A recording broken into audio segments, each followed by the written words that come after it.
പക്ഷെ അടിപൊളിയായിരുന്നു. കാരണം 21ാമത്തെ ദിവസം ഞങ്ങൾ കച്ചവടം ചെയ്തു, എഗ്രിമെന്റ് എഴുതി, വീട് പോയി, വളരെ ഞങ്ങൾ ബ്രോക്കറേജും കിട്ടി. അടിപൊളി. ഇത്ര ഫോളോ അപ്പ് ഉണ്ടെന്ന് ഞാൻ കരുതിയിരുന്നില്ല.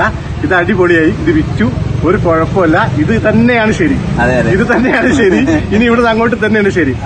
അതുകൊണ്ട് എല്ലാവരും ഇതിൽ പ്രയത്നിക്കുക. അതോടൊപ്പം നിങ്ങളോട് പറയാനുള്ളത് എന്താ വെച്ചാല്, നിങ്ങൾ ആദ്യമായിട്ടാണ് നമ്മുടെ ചാനൽ നാട്ടുകാരെയും ഒക്കെ അറിഞ്ഞോ? പിന്നെ ഇതറിഞ്ഞ് എനിക്ക് വൈറലായ ആളുകൾ പിന്നെ ചോദിക്കുന്നുണ്ട്. ഇന്നിപ്പോ ചോദിച്ചു, ഇവിടെ തന്നെ ചോദിച്ചു, കുടുംബാണെന്ന് 2-3 പേര് ചോദിച്ചു, വിളിച്ച് ചോദിക്കുന്നുണ്ട്. എന്താ പരിപാടി, ഇതാണ് പരിപാടി.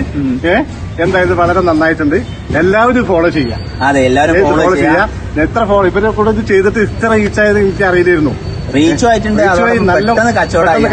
21ാം ദിവസം കച്ചവടമായി. ഒന്നാമത് വീടാണ് ഞങ്ങൾ വിറ്റത്. അത് കൊച്ചിയിലെ വീടാണ്. 21ാമത്തെ ദിവസം കച്ചവടമായി. നമ്മളെ ശശിയേട്ടന്റെ ആ മുഖത്ത് തന്നെ, ആ പ്രസരിപ്പിക്കുന്ന സന്തോഷം മനസ്സിലാവണില്ലേ? എന്തോ സങ്കടം പോലെ ഉണ്ടോ?